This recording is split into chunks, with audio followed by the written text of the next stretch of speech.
E em Brasília, o Supremo Tribunal Federal formou maioria para negar o recurso do ex-presidente Jair Bolsonaro, que pretendia afastar o ministro Alexandre de Moraes do inquérito sobre a suposta tentativa de golpe de Estado depois das eleições de 2022.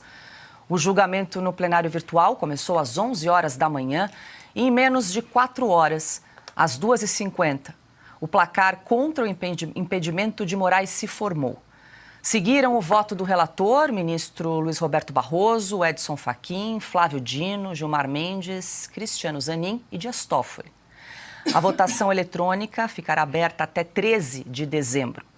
Na corte também estão, sob relatoria de Barroso, 56 pedidos de envolvidos no 8 de janeiro para afastar o ministro Alexandre de Moraes dos processos. Entre as 30 arguições de impedimento e as 26 que pedem a suspeição do magistrado, os condenados pelo episódio na Praça dos Três Poderes alegam que, no decorrer das investigações, Moraes orientou o trabalho da Advocacia Geral da União e também do Ministério Público Federal.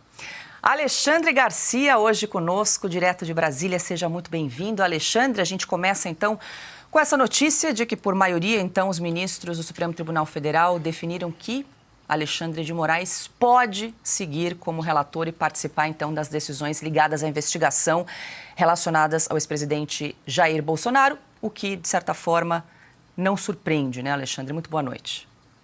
Não. Boa noite, maioria. Boa noite, minoria.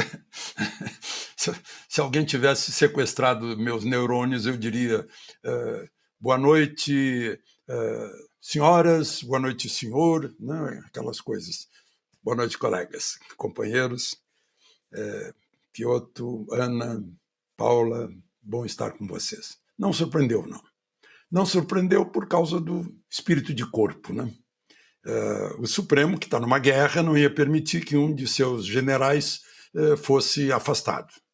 É mais ou menos isso. Está numa guerra, ele não está numa balança de justiça, ele não é um juiz, ele está sendo justiceiro, né? Tem que pegar o Bolsonaro, porque Bolsonaro é um perigo para o status quo que impera desde o Império aqui no Brasil. Ele despertou as massas, ele demonstra isso quando vai para uma rua, vai para um estádio, vai para uma padaria, entra num avião, ele despertou as massas, que dormitavam sob o patrimonialismo e o clientelismo e as bolsas de toda sorte. Despertou e, mais do que isso, acabou um engodo entre mais esquerda, menos esquerda, e não havia direita, né? Não havia liberalismo. Despertou e mostrou para as pessoas o que é bom, né? Passou 4 anos demonstrando isso. As estatais tinham lucro, as contas públicas eram superavitárias, trabalhava apenas com 22 ministérios e dava certo, né? As pessoas podiam ofender o presidente da República, chutar a cabeça dele como se fosse uma bola, né? Uma imitação da cabeça dele, e era liberdade. Liberdade plena, democracia posta em prática, né? E economia liberal posta em prática, privatizante, desestatizante, dando certo, óbvio, né? Mas aí incomodou, claro, né? Alguns chamam de sistema, eu chamei de status quo, né?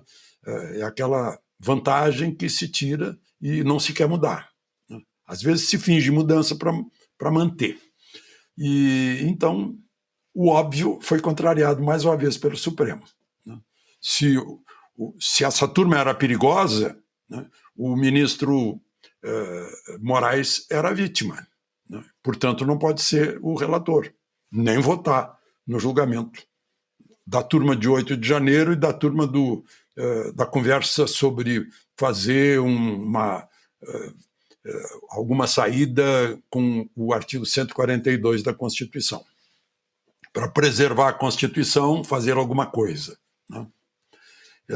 Enfim, isso declara que não, ele não é vítima. Portanto, esse pessoal todo era inconsequente, não tinha consequências graves, eram inofensivos, já que ele não é vítima. Embora estivesse escrito lá, havia planos para assassiná-lo, outro plano para enforcá-lo em praça pública, outro para sequestrá-lo e levá-lo na estrada para Goiânia. Né?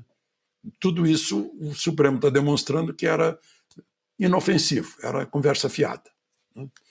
Então, ele permanece relator de um processo que deveria estar na primeira instância, não sendo juiz natural, não havendo amplo direito de defesa, enfim, não havendo nenhum princípio básico da democracia, que é o devido processo legal. Isso é o que estamos assistindo aqui. Né? E, embora esteja tudo contrário na Constituição, né? Embora a Constituição esteja sendo contrariada, os princípios de direitos contrariados, isso está acontecendo. Eu tenho aqui um livro do Érico Veríssimo. Na semana passada fez aniversário da morte dele. Já está fazendo 49 anos. Na última página, no fuzilamento do Gabriel Heliodoro, o principal personagem do senhor embaixador, ele grita: "Lego os meus cojones ao Museu Nacional". Talvez esteja faltando isso para o Congresso Nacional, que é o principal poder. É o poder que emana diretamente do povo e é concedido pelo voto do povo. É legalizado pelo voto do povo, que é uma procuração. No sistema de pesos e contrapesos dos três poderes, quando um peso é excessivo, há o contrapeso para equilibrar. E esse contrapeso é do Senado. Só que nessa balança, o prato do Senado está vazio. É um vácuo.